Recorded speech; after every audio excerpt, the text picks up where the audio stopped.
Live, where news comes first. From the Mesilla Valley and Las Cruces to El Paso and the borderland. This is ABC7's Good Morning El Paso. Being Rise and Shine, welcome back to Good Morning El Paso, everyone. I'm Floren. And I'm Stephanie Valle. It is 6:30 on your Monday morning. Hi, Crystal. Hi, good morning, everyone. Very happy Monday. We are starting out the work week shifting from windy, dusty Sunday to rainy expected tomorrow. Today's the transition day. Let's take a look at what we've got going on with our temperatures outside this morning. We are sitting on our ABC7 Storm Track WeatherNet sites. 57 St. Pius School and 54 North Star Elementary, 53 at Travis Elementary, Rosa Carrero at 51 and 58 Clint Junior High School. So across the board, a lot of 50s, some of us in the upper 40s outside. Overall, not a bad start. You might want a light jacket, especially if you're in Doña County, but otherwise, wind's not a huge factor at this point. Still breezy to windy, though, along eastern mountain slopes. Still going to feel those gusts out there this morning. A heads up on that. As for your clouds and radar, no rain to track. We are dry currently.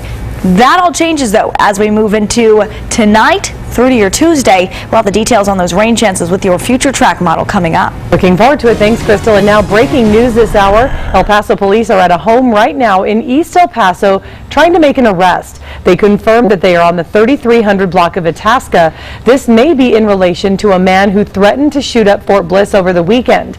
We have the video here of the scene from our round-the-clock news team where you can see a Fort Bliss unit on the scene as well as police at the home.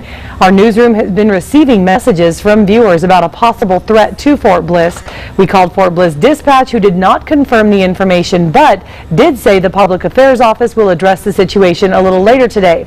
So we'll update you with even more information just as soon as it becomes available. Las Cruces kids who take the bus to school will have a ride this morning. That's because buses will be running and the drivers are not going to strike for now. A spokesman from the Bus Drivers Union says this comes after a handshake agreement was made with the bus company. Both sides will go back to the bargaining table. If talks break down and nothing is agreed upon, the union says drivers could strike tomorrow. Happening today, a murder suspect is set to stand trial. 43-year-old Luis Rodriguez is accused of working with two other men to kill 32-year-old Luis Antonio Fierro and 19-year-old Roberto Renteria. Fierro and Renteria were found dead near a canal in Socorro in August of 2012. Investigators say an argument over leadership in the Barrio Azteca gang led to the killings.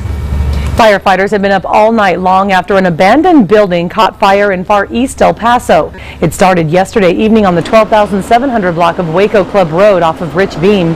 It wasn't until about 1 o'clock this morning that the fire department tweeted it was over. The crews are still on the scene, making sure the flames don't start up again. No word on the cause, but a spokesman tells us there was some suspicious activity in that area. Investigators will now be on the scene until later this morning. And El Paso police are investigating a shooting that sent one person to the hospital. It happened last night at the Paseo Parks apartment complex on the 11,000 block of Rojas near Pendale. Police say the victim was taken to Del Sol Medical Center with serious injuries. Police tell us the gang unit is responding. It's not clear if any arrests were made. New this morning, the El Paso Police Department is asking for your help finding this young man. 19-year-old Tristan Lee Nina was last seen on Saturday around 2 a.m. by a family member. According to police, Mina did not show up to work over the weekend. Crimes Against Persons has taken over the investigation. If you have any information on his whereabouts, you're asked to call police. The number is there on your screen, 564-7010. Happening today, Doña County's jail director will be back on the job. Chris Barrella was cleared last week of fraud and embezzlement charges surrounding the misuse of money meant for inmates. Our New Mexico mobile newsroom will speak with Barrella later this morning.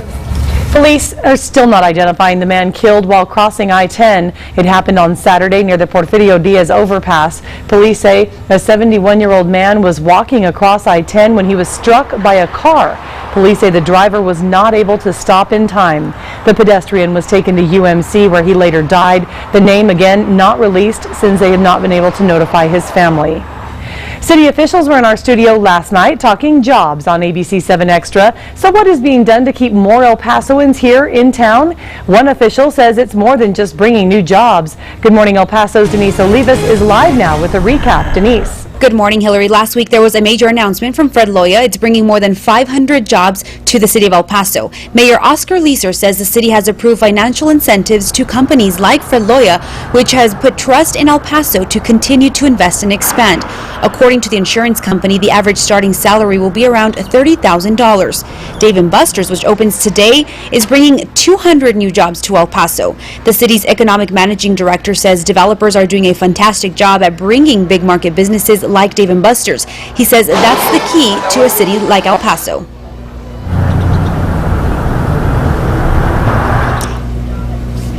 And they do say that all those kinds of amenities is what's bringing young El Pasoans here and keeping them here, because it is improving quality of life. Not only did Dave & Buster's bring those 200 jobs to the city and an improvement to quality of life, the restaurant's general manager says that Dave & Buster's is going to help revitalize Bassett and that part of central El Paso. Stephanie, back to you. Okay, Denise, thank you. And now to complete coverage of the election. It's your voice, your vote. The candidates are battling it out for the delegate-rich state of New York. Donald Trump is bristling at suggestions that Ted Cruz, John Kasich, or even a non-candidate like Paul Ryan could win the GOP nomination at the convention. On the Democratic side, Hillary Clinton said the vision of her Republican challengers is delusional, while Bernie Sanders took a different walk through memory lane, reliving a youth spent at Coney Island enjoying the roller coaster. Secretary of State John Kerry today visited the memorial in Hiroshima, Japan. It honors the 140,000 Japanese killed when the U.S. dropped the atomic bomb in 1945. Kerry is the most senior U.S. official to travel to Hiroshima since World War II. No serving U.S. president has visited that site. It took 65 years for a U.S. ambassador to attend the annual memorial service there. More U.S. troops may be heading to Syria. The Obama administration is considering sending 250 U.S. Special Forces into the region to advise rebel groups. The Pentagon made that recommendation as a way to increase the pace of operations against ISIS in Syria and Iraq. If approved, 50 additional troops would add to the U.S. Special Operations effort in Syria. There's now a criminal investigation into Sunday's deadly fire at a temple in southern India. Police have detained 5 people for questioning and are seeking at least 10 more. Authorities say a firework ignited a stockpile of other fireworks at the temple during celebrations for the Hindu New Year. More than 100 people died and more than 500 others were injured. Police say the temple did not have permission for the fireworks display. New this morning, a group of Central American migrants who've been victims of the region's war on drugs gathered in Mexico City to protest their treatment. The Caravan for Peace, Life, and Justice started their journey in Honduras in late March and has traveled through El Salvador, Guatemala, and Mexico, some of the places most affected by the war on drugs. The group plans on attending a special session of the UN General Assembly on Drugs next week. And now at 6:38, let's go ahead and talk to Crystal about the changes coming our way weather-wise. Yes, and what changes, Crystal? That is right. Let's take a look at your clouds and radar map we just saw a second ago, showing us that we are dry out there this morning. And as we continue on your future track model, 6 a.m. through your lunch hour, mostly sunny conditions in this forecast. But as we go from lunchtime on into the evening, 7 p.m., notice we've got some spot chances of showers potentially picking up over the Sacramento Mountains, clouds down to the south of us. Those clouds should spread as we move overnight and on into Tuesday morning, 5 a.m. Isolated chances of rain starting to develop near Las Cruces and areas farther west. As we continue through your Tuesday, those chances of rain increasing into El Paso. We will look at that with your updated future track model in about 10 minutes. All right, thanks so much, Crystal. A live look at traffic right now. I-10 and Lee Trevino is what we're looking at right now. And you can see that there are some vehicles blocking the lanes there. These are the eastbound lanes of I-10. It looks like some emergency vehicles there, also some barrels. Looks like the area is closed off, so definitely want to keep this in mind if this is part of your commute. A busy section of I-10 looking like it's blocked off this morning. We'll keep an eye on that. In the meantime, we have your bridge wait times. Let's go ahead and post those. 10 minutes at PDN, 35 at the Bridge of Americas, 30 at Isleta and Tornillo. No wait, though, at Santa Teresa, and Highway 70 is open all day, so good news. And we have much more to come here on Good Morning El Paso. A change to how some women can get birth control. We have more details on that after the break. It's 6:40. Southern New Mexico is Zia Country 99.5 FM and online at KVIA.com. Commercial free 9 to 5. So go ahead, change your dial to 99.5 FM. Zia Country.